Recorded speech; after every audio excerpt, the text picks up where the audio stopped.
Welcome back to KMOT First News at 10. I'm John Jacklin. This year marks 38 years since Daryl's Racing Pigs made its debut at the State Fair. The pigs are trained to run as fast as they can around the track and back into the trailer. So let's check out these track stars. Yellow's in the inside lane and gets off to a good start. Blue and green hit the turn right on its right shoulder. They stride out on the straightaway. Blue and yellow are snout to snout down the home stretch, and it's a race to the ramp. Blue gets into the trailer first, but that's irrelevant according to the official Daryl's Pig Racing rulebook.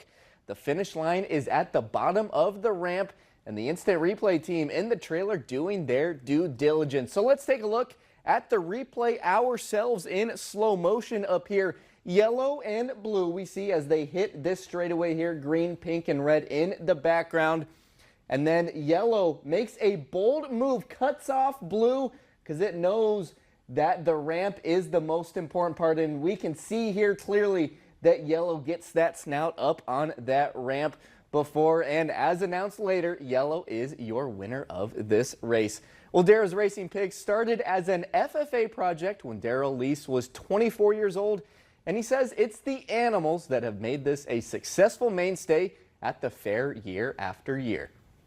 To see a trained animal do something, you got to go to things like fairs or community events or things like that a lot of times. And the fact that it's a trained animal that doesn't have a leash on it, doesn't have a collar on it, doesn't have a control mechanism, I think that intrigues people. It's like, wow, you can get a pig to do that, or there's an animal act. You know, we want to go see animals. We want our kids to see animals. We want our grandkids to see animals. The X Longevity has made it fourth generation family fun. Daryl's father helped him when he was a teenager, and now Daryl's children and grandchildren. Fourth generation things don't happen a lot, but in agriculture they do, and you know, the agricultural tie that we have is probably why it's still going. We still raise pigs on our farm. It gives me opportunity to provide some education and have discussions with people also about agriculture, about livestock, about the importance of it.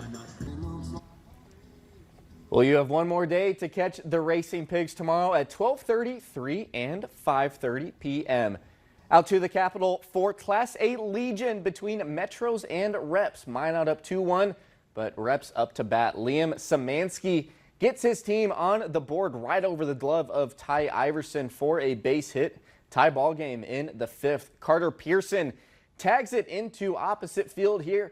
That's down the line and good enough for an RBI double. As Riley Gabbert scores, Reps have the lead. Later in the inning, hit where they hit right to, this is a hit from Noah Lofberg. Infield comes in. Lofberg puts one off the fists over their heads for 2 Reps, and it would continue that way. Metros fall. They face Dickinson in a loser out game tomorrow. The St. Cloud Rocks continue to be the Hot Tots kryptonite. Minot loses 8-3. All 3 runs coming on a home run from Blake Cavill. And that's all we have in sports. We'll be right back.